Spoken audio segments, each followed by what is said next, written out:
It's just beautiful. Cannot believe how good this action looks. Don't see any reason big pike won't eat this, or a bass.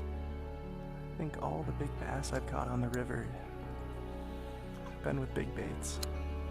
At least 7 out of 8 of the 6+ pound largemouth were with 10 to 15-inch lures targeting pike. Wouldn't be too surprised if I can get one to eat this too.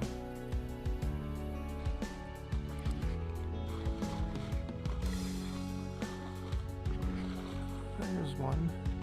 I think it's just a little pike though.